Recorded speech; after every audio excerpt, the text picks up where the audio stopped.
Hey guys, welcome to Real Estate Robots. As promised, I mentioned that I would be bringing out agents on a weekly basis to talk about sort of their endeavor in real estate. Today I picked for my first interview is someone that really sticks out. I want to thank you, Ellen, for doing this interview with us or with me personally because of my interest in that. She's actually 21 years old and very, very, very successful. I think one of the things that caught my eyes was that, you're young, you're 21. 22. Oh, 22 now, but when you started 21. Yeah, only for a couple weeks. Yeah, and then, and then you're successful. So one of the things I sort of wanted to talk to you about was first who you are. You already told us your age. One of the things that I thought about you is when you popped out in my head was you showed me this picture I did $13 million in sales.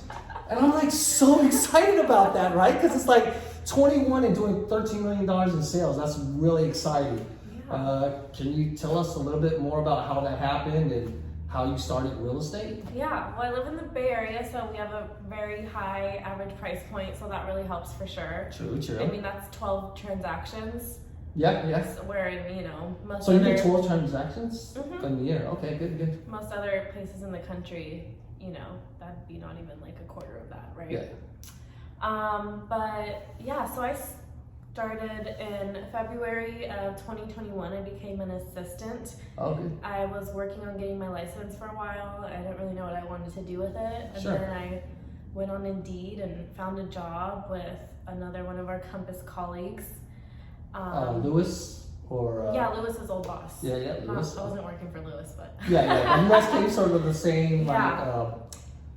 place. Yeah. We started as assistants. Sure. I worked with him for 9 months, and then I was able to work really closely with him and, learn the process. And I wasn't a total beginner, but after 9 months, I was ready to do something else. Sure. So I found my current team lead or business partner, Crystal Florida. She rocks, by the way. Yeah. I mean, she's great. I know her personally too as well. I think she's awesome. Yeah, she's the best person I've ever met, and I feel so lucky. I'm pinching myself every day. I tell everyone she's the most humble, generous, kind, intelligent person you could ask for, and Don't you have a car still? You bought tell people the story about your leader. After I did a couple transactions, she's like, you need a real estate coach. Yeah. And to put the fire under my butt, she was like, you can drive my Prius for a month. That's awesome. And then if you get a coach, you can drive my car for a month. And at that time, I was literally driving my mom's used Toyota. So you Camry. literally start off from scratch. You had nothing. You were borrowing your mom's car. All you had was a license in your mom's car, and you just sort of threw yourself in the fire. Yeah, basically. That's a lot. I mean, that's a lot of being courageous, right? Thank you. So for me, so how did you think about that? Because so when I'm thinking around that age, I got my license when I was 20. right? But why not a college education as opposed to real estate license? Because around that time, I'm pretty sure your peers are getting their college degrees, right? Or going to college, getting a 9-to-5 job, but you decided to go in real estate. Yeah, so I knew I wanted to do real estate since I was 12. I remember just watching TV and being I like people, I like houses. Okay. I want to do something different every day. I cannot imagine sitting in the same office every single day for the rest of my life. I can't imagine that even being a thing. So yeah. That's awesome. You knew since you were 12 years old you were going to be doing real estate. I was just check, cool. And then it stuck. And then I started college in 2019. I was at UC Riverside. Yeah. And I grew up here in the Bay Area, and in the Inland Empire is very different. And I was just kind of there. I was like, why am I here? I just remember I kept thinking that, and I was hated school. I have really bad authority issues. So I'm like, well, why do I have to write this essay? Why do I have to read this book? Yeah. This is not gonna help me. And then March 2020, the pandemic hit, so we all were sent home. And the world shut down. Interesting. And so then I feel like I just. So you started during COVID. Sort of. Yeah. Oh wow! Wow. I started that's- getting my license like I think June 2020. Oh wow, that's awesome. Because I was just like, this is what I've always wanted to do, and I don't think I'm gonna be happy doing anything else, so I might as well just start. I don't really know I had no idea what I was gonna, if I was gonna join the team, if I was gonna try and do solo, if I wanted to start as an assistant. Sure. So I just started getting my license. Since I didn't know what I was doing with it, it Right. took me a while. Right. I didn't get I finished around November, and then I had to wait a while. I was really backed up during that time. I had to go to Sacramento to take my test. Okay. Oh, that's because the licensing was not happening here anymore. It was happening in Sacramento. Well, I think 'Cause it, they or it was closed, just so right? backed up or something because Okay. COVID. But Yeah. it took a really I long remember time. Yeah, and then I found my job in February, and then in March I passed my test on the first try. Luckily. Congrats. Thank you. So tell me, like, what was it? How long did it take you for your first sale? Like, so I know, like, agents like that always join the team, or like new agents always talk to me about like what their expectations were. Did you have any expectations coming in real estate? Like, I want to hit this X amount of money, or No, like, I did had you have, no like, idea, goals? and I had no Okay. confidence. And I started as an assistant, so Sure. I also, it was nice. I didn't feel like I wasn't making a lot of money by any means, like Right. part-time, Right. minimum wage. Sure. But I had that to kind of learn and get more comfortable in the business. And Sure. then June, June. open houses came back. Right, So because first during week- COVID, yeah. we weren't able to enter houses because of COVID, and if we did, we had to have like this long Yeah. disclosure sheet signed and everything. But okay, so Yeah, but you until started an June open house. 2021, no open houses. Right. And so, yeah, then I started getting open houses, and then I closed my first deal in November. I think I met them September, my first clients at an open house.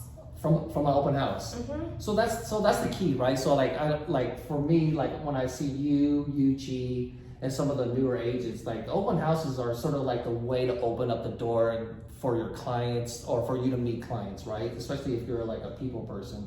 Yeah. I'm assuming that because you didn't want to buy like Zillow leads or like Redfin leads, or not Redfin leads, like any kind of leads. Well, I mean, at that point, I didn't have the money. Right, so and you my have- team wasn't buying them for me. Yeah. See, that's one reason why I like her, because she's like literally started off from scratch. She had no help. No one was like, giving her leads or telling her what to do. She actually found her way Yeah. through. I mean, I had mentors, 100%. Sure, but it's from like strangers. It wasn't like your friend or your a family member like helping you out or anything. It was just you like going out and just making it happen.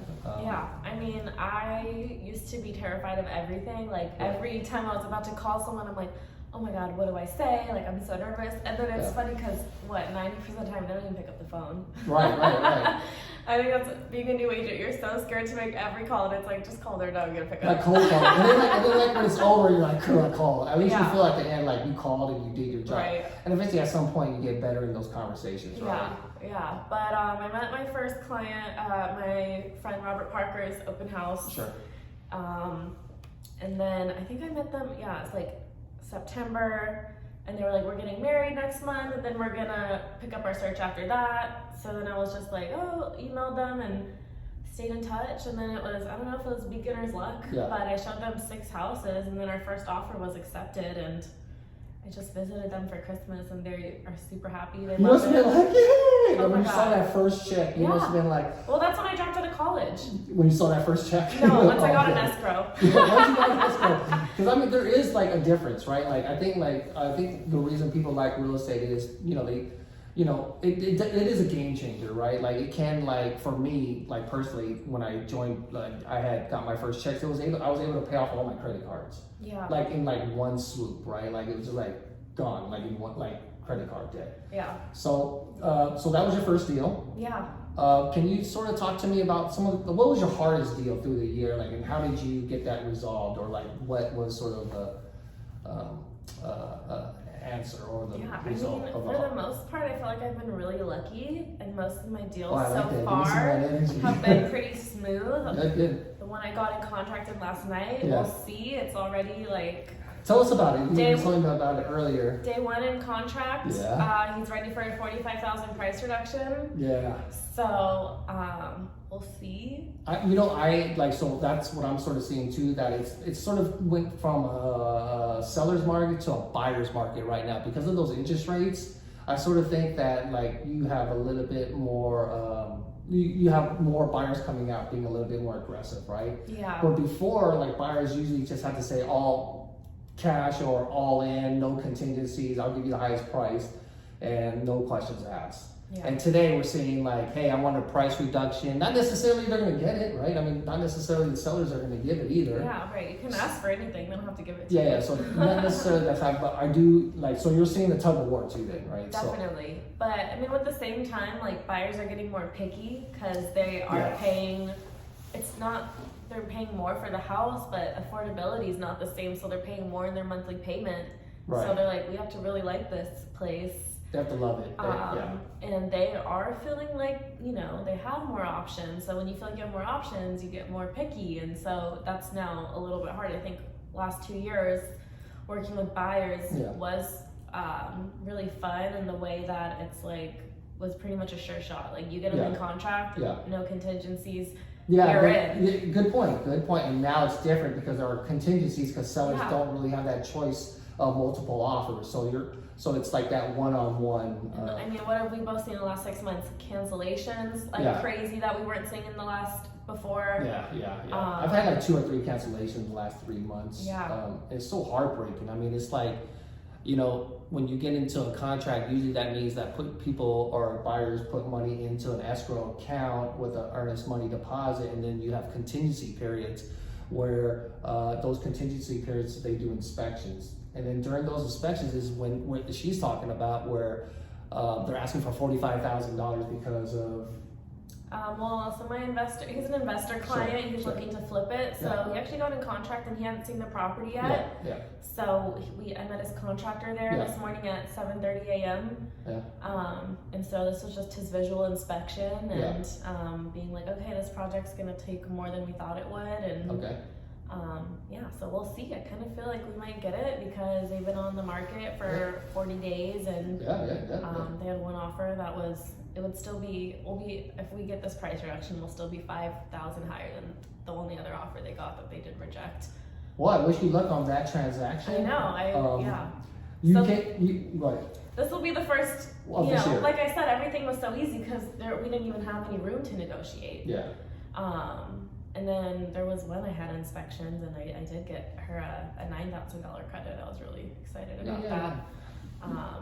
I really don't like, I was telling my other colleagues is that like when the buyers are asking for a lot or doing a lot, I feel like it's just a pendulum swing because I think at some point like 2-3 years ago, sellers were getting everything. Like in Berkeley, it was like $500,000 up above asking, no contingencies. Or, was standard. 100% over. Yeah. I literally saw that multiple times. Yeah, like minimum, right? So like I thought sellers really got their ways a few years ago. So if buyers are getting their way now, more power to them, right? I think our jobs as realtors is home ownership and getting, I don't know about you, but I like happy clients. Exactly, yeah. So you're a buyer, you're representing the buyer. Hopefully you'll be able to close that deal.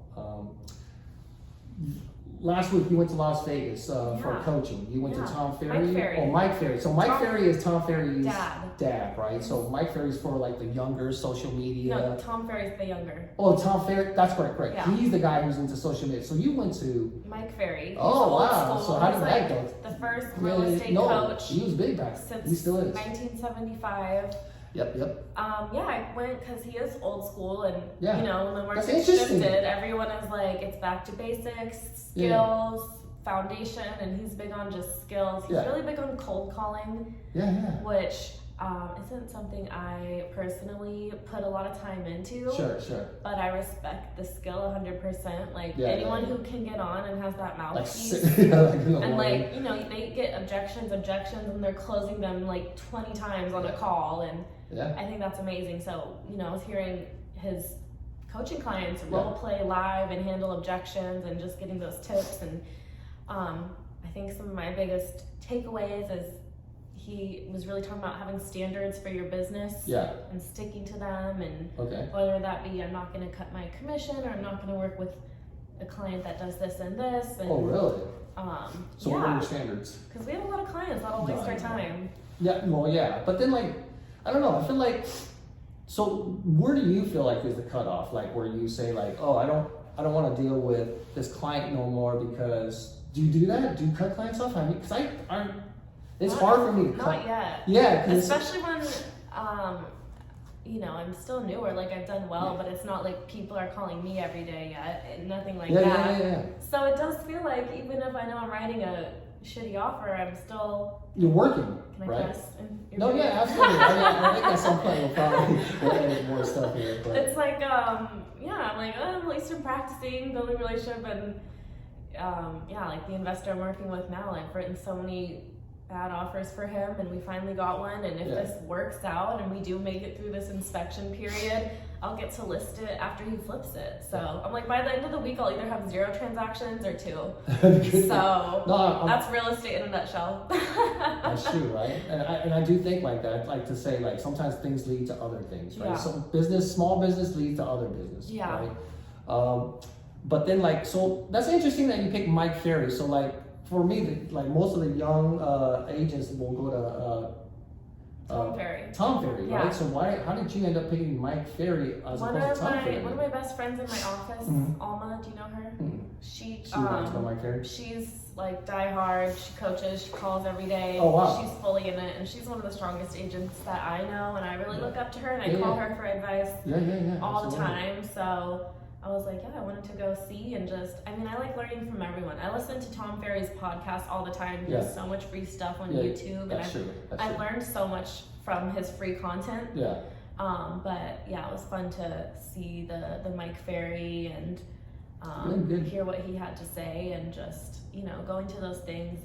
You're surrounded by other agents and makes you excited to come back and work. Yeah, I think like for me, like when you get coaching, you definitely either really succeed, really successful, like you're like the top agents in like the office because of the coaching and because you've adapted and you have an open mind, and then you succeeded, right? Because for instance, like the cold calling, right? That's like mostly that most people don't want to do that just because it's sort of nerve wracking, or like they'll tell you like knocking on doors, and that's sort of like a hard thing to do. Yeah. So, and I mean, I've tried both of them. I've done it. Me too. I've done that as well, and it's just sort of like, I don't know. I just feel like people that can, like agents that can do that are really strong agents. Like I knew like a lady that did coaching and at Century 21 when I was in when I first started real estate. And she was just like a normal looking lady, right? But she was like the top agent. Like I feel like that's the same in our office. Like a $1 million agent. Like she kept on getting the awards for like $1 million commission agent. I looked at her, I was like, there's nothing outstanding, but what I realized, she was like a machine. She was like a hustler. She just every day that's how I feel about the number 1 agent in our office. The first time I met her, I'm like, oh my god, this girl makes $2 million a year. She looks like someone I would see in line at Trader Joe's. And she's a machine, right? And then you hear her talk, and she's like, I haven't taken a vacation in 15 years. And I'm like, okay, I don't know, I want to do all that, but oh, that's interesting. All right, so like now that a whole year has passed, what was your highest volume sale? Like what was that sort of? I helped a buyer purchase a really beautiful home on a very large lot, and we closed at 1.62. Nice. So that's right now 1.6 is your sort of your so okay. That congratulations. That must have been like a really nice sort of day and closing. Yeah, one of my favorite clients as well. I actually did 3 transactions with her last year. Yeah, I love that. So we're really close. I actually was just hanging out with her this weekend, and she has the cutest baby. And so what's your secret? Like, so you're like, I don't know. I just feel like, I guess you don't give off your age, because I think like most people that want to buy like a $1 million home, they're not looking for like, I'm assuming that you don't tell them your age. No, it's definitely not. Right. Welcome in, I'm 21. Yeah, exactly. Like I'm buying my biggest house, my biggest dream house, and I got a 21-year-old.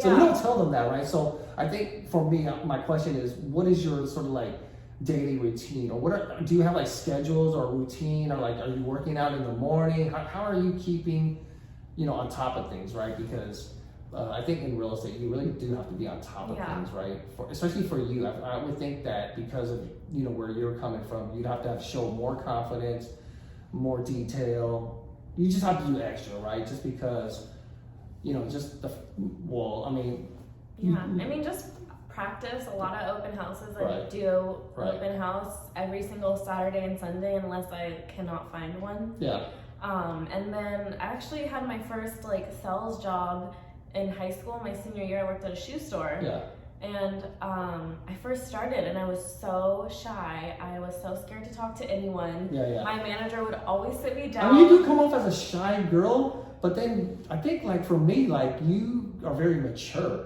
Yeah. Right, and I think that's where like people look at you and like, okay, you're serious in business. Like Yeah. you're not just messing around. Like Yeah. when it comes to business, you're a serious person. Yeah, I'm very like self-conscious about my age. It doesn't and come I'm off that way. try and always dress older. Like I remember, Sure. especially my first year, like even just like I was like the idea of like going to the office and like I don't know, like a little crop top and some leggings, like a regular Yeah. 20-year-old outfit. I Yeah, was yeah. like, oh my, like it terrified me. Don't do that, right? Like I saw someone and I was just like, how does she do that? Like, and that's not even clients, that's just agents. And so, definitely when I had to go shopping and buy Yeah. like very professional wear and when I'm at my open houses, I try and be as educated as I can on the neighborhood, the comps that have sold, the active listings. So you do your homework. I do my homework, and then it's really easy to impress people at open house. Like if you just be like, oh, average price per square foot in the neighborhood, they're like,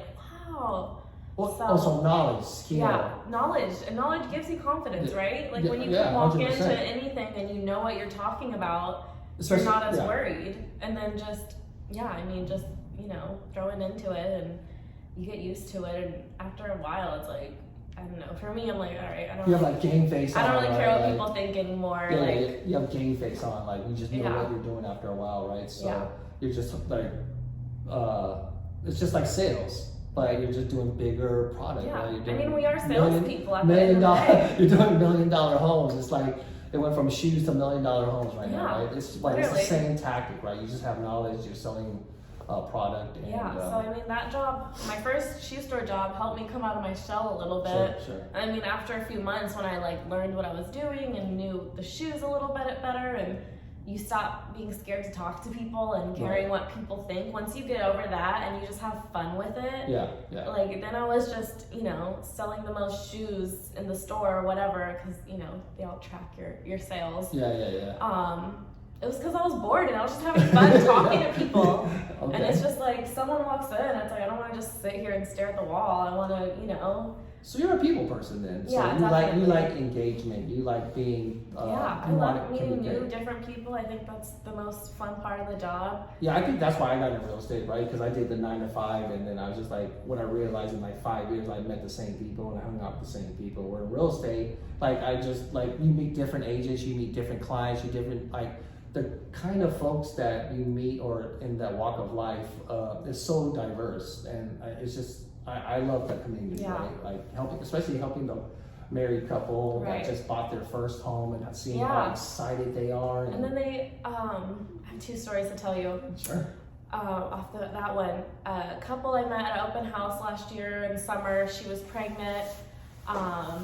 And then I helped them find a house within a couple months. Nice. They, it always helps when you have well-qualified clients. Yeah. That's where I feel So like do you ask them for pre-approvals first, or how does that work with you? I don't like ask them like at the open house like give me your pre-approval, Yeah, but yeah. I'll be like, are you pre-approved, and Sure. see where they're at in the process. And Yeah. doing open houses so much, you really learn what are the right questions and what are Asking questions is selling, right? Yeah, and that was another Exactly. big part of what Mike Ferry was just talking about is asking good questions. Mhm. And you shouldn't be talking, they should be talking. Right. It's right. not about you. It's about the client, right? There, there. But anyways, helped them find a house that was perfect for them. They absolutely loved it. It was honestly better than they would imagine. Had a like beautiful bay view, and then she just gave birth to her baby on like the 28th, and just last week I got to go meet him and hold him, and I'm like sitting wow. in the house. They really loved you. Then. I'm Like sitting in you're the the house, realtor, yeah. they're inviting you in. Yeah, Oh wow. I got them a little compass onesie. It's like check out my crib. High five. And then yeah, Compass so I'm- onesies. You hear to that, be guys? like sitting in the house, I helped them get holding the baby, and like I really like these people. That's like we're awesome. friends. Yeah. I'm like, this is like one of the best moments of my career so far. Building relationships. Yeah, Yeah, and that's what it's all about, and that's really the most fun part. And I Sure. feel so lucky. and that's why I like open houses. It's so organic. Yeah.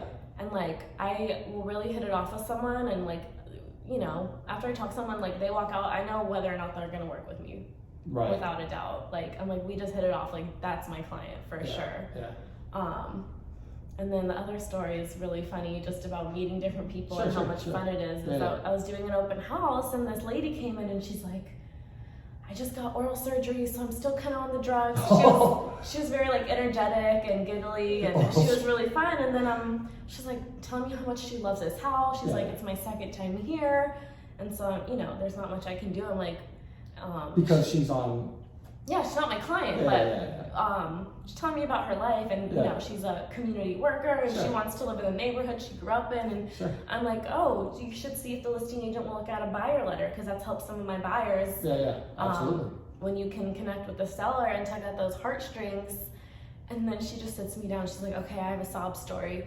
And she starts telling me the story about her whole life story. Her mom like murdered her aunt and burnt her house down and like stole her identity. And I'm like just sitting at an open house talking to her, and I'm like, I don't know, like I just love crazy stories like that. Like she was like kind of getting emotional, and I'm just sitting here like I feel like her therapist. And we're, like, I was gonna say that in the middle of an open house. That word therapist, I was gonna say that, right? Because real estate, like it is like in real estate, it is emotional, right? So when you buy and sell a home, it gets emotional. Yeah. So like you do definitely have to be sensitive, or because I just feel like people are going through things that you might not know. Yeah. So being emotionally intelligent is actually key, right? Yeah, I mean we're talking about. But I haven't had a story like that, but that is sort of like. Oh, yeah, that's a good open house story for sure. Yeah, that's a table conversation. When I just keep on, you know, when people are like, "Tell me a story," and I'm like, "Oh my god, I got that one story. Yeah, so that's mine." And then I literally, she's like, "Yeah, you can like go on YouTube," and then I went home to my boyfriend's house, and we're like watching this 20-minute like YouTube crime thing about the story. Oh, she was on YouTube. Yeah, her mom like murdering her sister was on YouTube. Is this in Oakland? The house is in Oakland too, and it was rebuilt. And they tried to. Me and my boyfriend's a realtor. Sure. We're like looking at the sales history, like, oh, when did they try and sell this? And at one point they did, and it didn't sell. We're like, oh, I can see why. I don't want that listing. Nice. So yeah, I just, I want to thank you for coming out. And one of the things that I wanted to, was one last thing, if you had other folks interested in getting into real estate, would you advise them to do it or not? Like, what would be your key advice if they were just starting real estate? Definitely research and have very realistic expectations. Probably, I closed 2 houses in my first year. I was really lucky.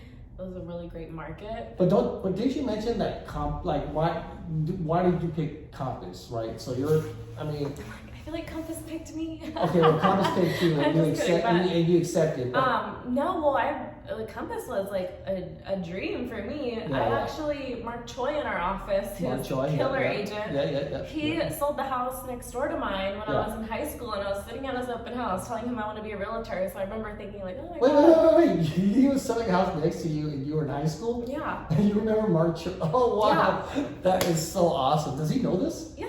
Oh wow, so that's so cool. I remember looking at Compass like, oh, I wish I could be a Compass like Mark, but it's not really for newer agents. Yeah, right. So then when I just got lucky to get my assistant job with the guy I was working for, and I got into Compass, and then I was able to. I feel like one thing I'm really good at is making the most out of every opportunity. Sounds like so. I was in the office. I was meeting people, and by the time I was like, I'm looking for something different. I had a couple agent friends where I, could have joined their team, and but just Compass. I love Compass. I love Compass too. So like I literally am almost embarrassed of how much I love. I'm like, you have to drag me out kicking and screaming. All their tools. I'm like, I made all my money at Compass. I made all my friends at Compass. I met my boyfriend at Compass. Compass gave me everything. Their tools are. You heard that, Rob? Rob Rifkin. I know. We love you from the West Coast. I saw him at retreat, and he was yeah. greeting everyone. I was like, Robert! Yeah, he's awesome, dude. And one of the things I love about Rob is like when I first got brought on, like he actually called me. like from what I don't know if he doesn't do that now, but I Yeah, think he did call me. in the very beginning, like when agents were coming on board, he would call every agent and just say, Yeah. "Hey, welcome on board." And I thought for me that said a lot about a company where, because I've worked corporate America like for over a decade, and I don't think I've ever even talked to a CEO. I don't think they would ever introduce themselves to me. But for Rob to like, you know, at least call me up and say hi, I thought that was Yeah. it was personable. So yeah, go Compass. Yeah. But thanks. Of course. Thank you so for much for coming having out, me. I'm and honored. we'll catch you on the next. Yeah. I'll see you around. Yeah, I'll see you around. All Follow right, me guys. on Instagram, Ellen Martinez Ari. Yep.